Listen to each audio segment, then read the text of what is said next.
Herkese selam. Lütfen kanalımıza abone olmayı ve bildirim zilini açmayı unutmayın.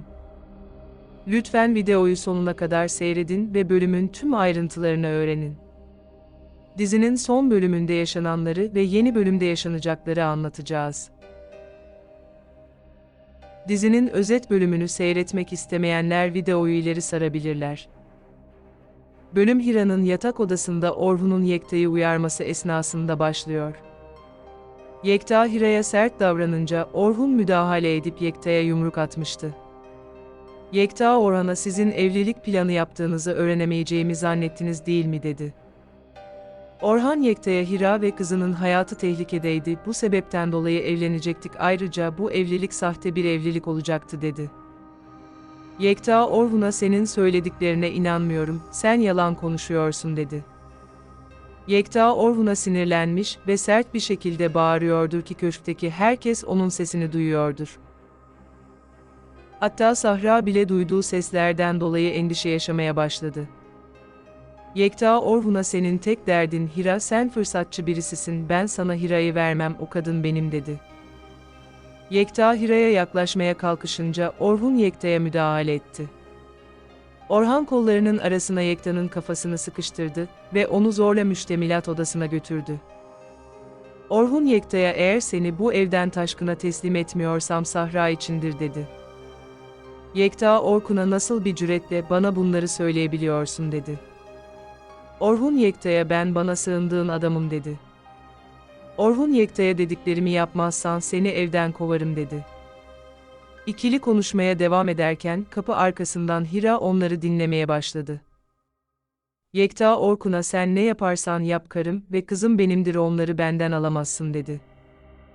Orhun Yekta'ya Taşkın, karın ve kızını kaçırdığı zaman sen Taşkın'ın istediği belgeleri ona vermedin dedi. Orhun Yekta'ya sen bencilsin ve sadece kendini düşünen birisisin dedi. Orhun Yekta'ya ben seni korudum, Hira'ya senin kaza geçirdiğini söyledim dedi. Hira kapı arkasından dinlemeye devam ediyor ve büyük bir şok yaşıyordur. Hira geçmişte Orhun'a neden beni kurtarmaya sen geldin, beni kocam Yekta kurtarabilirdi demişti. Hira Orhan'a karşı haksızlık ettiğini anlıyordur. Hira daha fazla iki adamı dinlemeden köşke gitti. Hira büyük bir hayal kırıklığı yaşıyordur, Yekta tarafından ölüme terk edilişini öğrenmiştir. Hira'nın düşüncesine göre kendisinin bir önemi yok, Sahra önemliydi, Yekta Sahra'yı ölüme terk etmişti. Hira o dakikalarda geçmişte Taşkın tarafından kaçırıldığı anı hatırlamaya başladı. Hira geçmişte kaçırıldığı zor anları düşünerek üzülüyordur. Bir müddet sonra Afife Hira'nın yanına geldi ve neler oluyor dedi. Afife Hira'ya oğlum ve kocanı neden birbirine düşürdün dedi. Hira Afife'ye çirkin ithamlarını dinlemek istemiyorum dedi. O esnada Orhun Afife'ye bağırarak yanına geldi. Hira gittikten sonra Orhun Afife'ye Yekta bundan sonra müştemilat odasında kalacak dedi. Orhan'a Afife'ye Yekta, Hira'yı dövmeye kalkıştı dedi ve oradan ayrıldı. Hira hizmetçi Behiye'nin yanında duran Sahra'nın yanına gitti. Sahra endişeli bir şekilde Hira'ya köşkte birçok bağırış duydum neden ki dedi. Hira Sahra'ya baban artık müştemilat odasında kalacak çünkü o hastalanmış, orada kalması gerekiyor dedi. Diğer tarafta ise Gürbüz ve Ece ani bir baskınla Aziz'in evine gelmişti. Gürbüz artık Aziz'in Elif'i öldürmediğini biliyordur. Gürbüz Aziz'e sen Elif'i öldürmediysen ben şimdi Elif'i öldüreceğim dedi. Gürbüz silahını Elif'e doğru doğrulttu. Aziz Elif'in önüne geçti ve Gürbüz'e yanlış bir şey yapmamasını söyledi. Aziz doğru bir anda Gürbüz'ün elindeki tabancayı alabildi. Gürbüz daha da sinirlendi ve Aziz'e bana savaş açtın dedi. Gürbüz'ün silahı olmayınca mecburen ofisine geri gitti. Gürbüz adamlarıyla Aziz'in evine baskın yapmak için hazırlıklara başladı.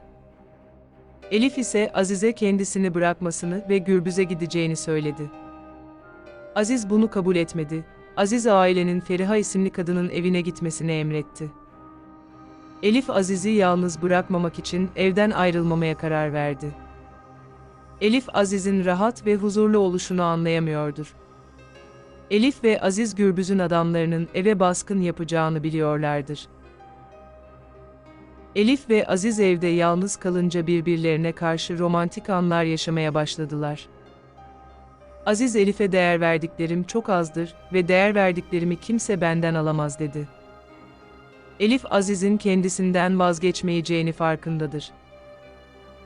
O romantik anları bozan silah sesleri oldu. Gürbüz'ün adamları Aziz'in evini çapraz ateşe almaya başladı. Gürbüz Aziz'e eğer Elif'i bana vermezsen sen de ölürsün dedi. Aziz Gürbüz'e gücün yetiyorsa gel Elif'i benden al dedi. Aziz hiçbir şekilde Gürbüz'e Elif'i teslim etmek istemiyordur. Diğer tarafta ise Hira ve Orhun evin koridorunda karşılaştılar. Orhan Hira'ya hiç utanma ve çekinme sen her şeyi Sahra için yaptın dedi. Orhan Hira'ya bu evde olduğunuz sürece sana ve kızına kimse karışamaz dedi. Orhan Hira'ya eğer istersen Yekta'yı başka bir eve gönderebilirim dedi. Hira Orhun'a Yekta'nın gidişi Sahra'yı etkileyebilir dedi. Hira Orhun'a yaptıklarından dolayı teşekkür etti. Hira Yekta ile konuşacaklarım var dedi ve onun odasına doğru yürüdü. O esnada Sahra anne diyerek Hira'yı durdurdu. Hira Yekta ile konuşmasını Sahra ile ilgilendikten sonra yapacaktır. Hira ve Sahra oradan ayrıldıktan sonra Orhan telefonla adamı Erhan'ı aradı. Orhun Erhan'a Hira Yekta'nın yanına gidecek, o anlarda hazırda bekle çünkü Hira'yı koruyacaksın dedi. Öte yandan Yekta müştemilat odasında sinir krizi geçiriyordur. Yekta kendi kendine konuşarak Orhan beni küçük düşürdü ama ona bedelini ödeteceğim dedi. Yekta telefonla İbrahim isimli bir adamı aradı. Yekta İbrahim'e eğer benden önemli belgeleri istiyorsan Taşkın'ı öldürmek için karar ver dedi. Yekta daha önceden elindeki belgelere karşılık İbrahim isimli adamdan Taşkın'ı öldürmesini istemişti. Yekta telefon görüşmesini bitirdi ve İbrahim'den geri bir dönüş beklemeye başladı. Bir müddet sonra İbrahim telefonda Yekta'yı aradı ve teklifini kabul etti. İbrahim Yekta'ya detayları için seni daha sonra arayacağım dedi. Yekta telefon görüşmesini bitirdikten sonra odaya Hira giriş yaptı. Yekta Hira'ya ne oldu benden özür dilemeye mi geldin dedi. O esnada kapı arkasından Erhan ikiliyi dinlemeye başladı. Hira Yekta'ya senden özür dilemeyeceğim çünkü sen güvenilebilecek birisi değilsin dedi. Hira Yekta'ya sana güvenmiştim ama sen bencil bir adammışsın dedi. Hira Yekta'ya Taşkın bizi kaçırdığı zaman elindeki belgeleri verip bizi kurtarabilirdin ama bunu yapmadın dedi. Yekta Hira'ya o belgeler çok önemliydi, o belgeleri veremezdim dedi. Yekta Hira'ya ayrıca o belgeleri Taşkın'a versem de yine zarar görebilirdiniz dedi. Hira Yekta'ya istediğin kadar konuş sana inanmam çünkü sen yalancısın ve bencilsin dedi. Hira Yekta'ya Taşkın bizi kaçırdığı zaman Sahra ölebilirdi dedi. Yekta Hira'ya ben her zaman sizler için uğraş verdim dedi. Hira Yekta'ya senin yaptığın illegal işler bize sadece zarar verdi dedi. Yekta Hira'ya bir kez daha her şeyi düzeltebileceğini söyledi. Yekta Hira'ya sizi asla bırakmam çünkü sizler benimsiniz dedi. Yekta Hira'nın kollarından tutup ona baskı yapmaya çalıştı. Hira Yekta'ya beni bırak diye bağırmaya başladı. Hira odadan çıkmaya çalışınca Yekta Hira'nın kolundan tuttu seni asla bırakmam sen benimsin dedi. Hira dirseğiyle Yekta'nın karnına vurdu ve Yekta yere düştü. Hira Yekta'ya beni ve kızımı artık rahat bırak dedi ve oradan ayrıldı. Erhan ise sadece olanları anlamaya çalıştı. Dakikalar ilerledi Hira yatak odasında Sahra ile konuşuyordur. Sahra Hira'ya babam için endişeleniyorum çünkü o hastaymış dedi. Sahra Hira'ya babam beni bırakıp gitmez değil mi dedi. Hira Sahra'ya bunları düşünme sen şimdilik yatağa uzanıp biraz uyu dedi. Hira içinden konuşarak kızım zor durumda kötü bir adamı babası zannediyor dedi. Sahra uyuduktan sonra Hira lavaboya gitti ve aynanın karşısına geçip kendisini sorguya çekti. Hira yaşananlardan sonra bir çıkış yolu için karar vermelidir. Hira lavabodan çıktıktan Orhun ile karşılaştı. Orhan Hira'ya Yekta öfke problemi yaşayan bir adam ve bu çok tehlikeli dedi. Orhan Hira'ya yanağındaki morluğun sebebi Yekta, ayrıca bugünkü tartışmandan da haberim var dedi. Orhan Hira'ya, Sahra için Yekta'dan vazgeçemediğinin farkındayım dedi. Orhan'ı Hira'ya bu böyle olmamalı, başka sorunlara yol açabilir dedi. Orhun Hira'ya açıkça Yekta'dan ayrıldıktan sonra her türlü desteği vereceğini söyledi. Diğer tarafta ise Yekta müştemilat odasında planlar yapıyordur.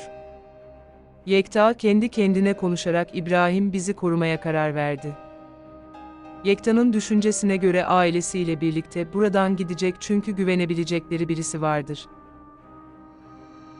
O esnada Hira odaya giriş yaptı. Yekta Hira'yı karşısında görünce sevindi ve Hira'ya bana geri döneceğini biliyordum dedi. Hira Yekta'ya ben kararımı verdim, senden boşanmak istiyorum dedi.